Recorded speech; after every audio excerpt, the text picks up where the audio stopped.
The necromancer god, in a last-ditch effort to seize victory, unleashes an unexpected weapon, the power of reincarnation magic. In a world where magic is an integral part of life, a legendary hero fearlessly strides through a group of soldiers who tremble with fear. In the depths of a dungeon, a series of magic circles materialize weapons that are hurled at the soldiers, reducing them to nothing in a matter of seconds. Upon receiving word of the hero's arrival, the captain orders his troops to retreat, knowing that they stand no chance against the necromancer. The hero's legend is widespread, as he is the church's covert weapon, having narrowly evaded death on countless occasions. Undeterred, the hero marches on, determined to face the creature lurking in the fog-filled chamber ahead. A legendary hero, Shagrua, renowned for his ability to crush calamity-level monsters, is preparing to face off against the corpse god necromancer in what promises to be a battle of the century. As the corpse god unleashes black lightning upon him, Shagrua easily deflects it. His support team is in awe, as they have never witnessed such power. The outside world trembles in anticipation as the corpse god continues to summon the dead, threatening the balance of the world. The hero utilizes magic to enhance his speed and charges towards the god. The two engage in battle, with the hero seemingly at a disadvantage as the god can quickly regenerate. Using the same magic as before, the god launches swords at the hero, but he easily evades them. With a standstill in the battle, the god collects the souls of the dead into a massive ball and draws it towards himself, causing the soldiers to lose their will to fight. The souls descend as if to offer sustenance to the god, further complicating the hero's already difficult task. The god pulls bones together, and as they pass through a magic circle, summons a death wyvern. However, the hero is prepared for this, and he uses his enormous magic sword to slice it in half. The support group is aware that the legendary hero must emerge victorious, or else the corpses will devour the world. Despite their uncertainty regarding the hero's chances, one girl remains confident that he will succeed. She firmly believes that he cannot fail. Just as the hero appears to gain the upper hand, the god uses his necromancer magic to assemble a horde of skeletons for the hero to contend with. Nonetheless, the girl's will refuses to waver. She knows that the hero will not die, and his eyes change color as he recalls his past. With each battle he has fought, every village that has been destroyed, and every person who has lost their life in his name, the slain souls curse the hero. The evil eye is a power that allows its wielder to see the souls, or shades, of the departed. The evil god also possesses this ability. Most who bear the evil eye flee to the church for their entire lives, or take pleasure in manipulating the shades and become necromancers, like the corpse god. The hero uses fire magic, but it proves ineffective against the horde of skeletons, forcing him to switch to close combat. However, the sheer number of skeletons overwhelms him. He decides to use his magic to jump high and unleashes a massive fireball towards the ceiling, burying the god and the skeletons beneath it. He lands a hit on the god, revealing its true form, a jar of brains. The god sees all life as mere playthings, taking pleasure in the resentful wails from the souls he has killed. The hero understands this, but he knows that he is not like the god.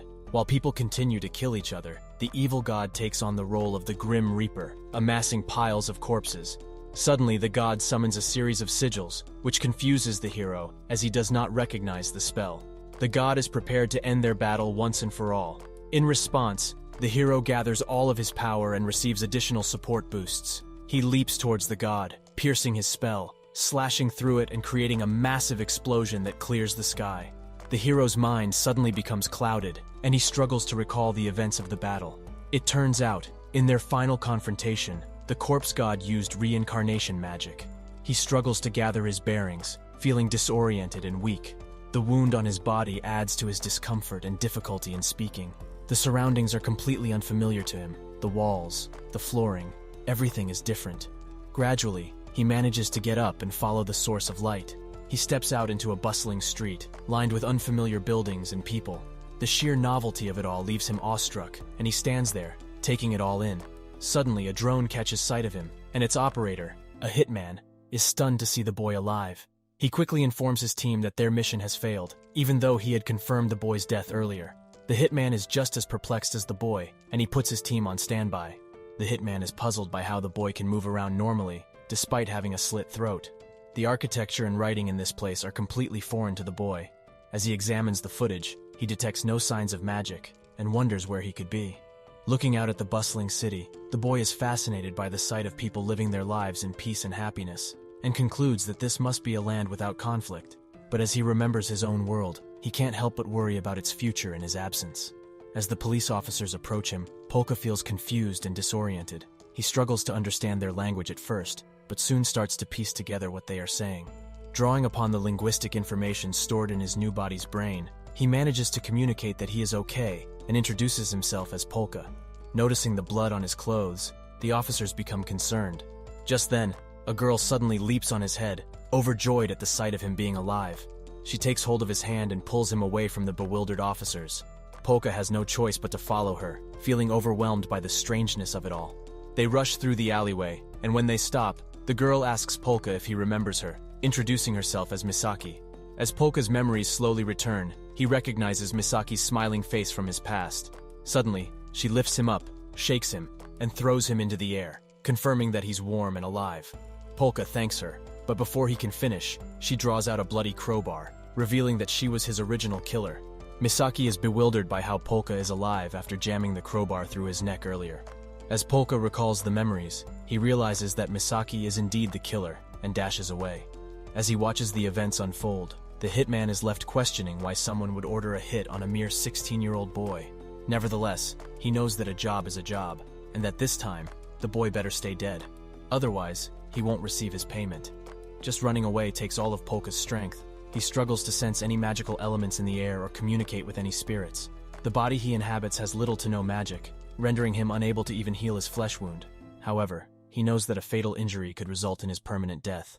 Misaki tracks him down, and Polka attempts to evade her. She compliments his agility, and even seems to enjoy the pursuit. Polka can predict her movements, but is limited by the body's capabilities. He gazed upon the peaceful world he yearns for, but Misaki's dagger lands a blow, stopping him. Despite the setback, Polka refuses to succumb so easily. Misaki is impressed by his resilience, and even feels intimidated for the first time. If she's not cautious, she may find herself falling for him. Polka cautiously steps into a dimly lit room, uncertain of its purpose. Misaki, following close behind, reveals that it was once a notorious execution site for the Yakuza and one of her favorite places. According to local lore, the area is haunted by ghosts and gangsters, deterring most people from venturing close. As Polka settles down, he calmly confirms that he can see them, even with this body, for the evil eye is a power of the soul, not just the eyes and brain. Misaki is baffled by his words, but Polka advises her to value life more.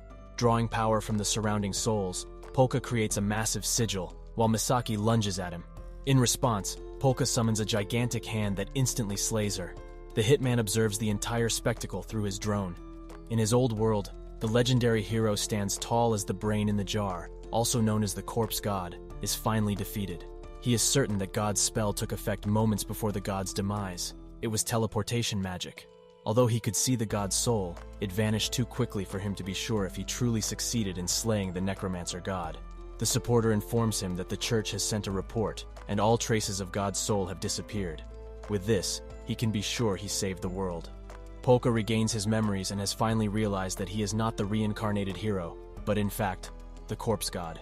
He expresses his gratitude towards Misaki for leading him to a place filled with magical power, where he can finally obtain a peaceful life. He plans to become the true Grim Reaper in this new world. He wants to continue his battle with his assassin until he realizes the fact that she's dead and isn't pretending to sleep.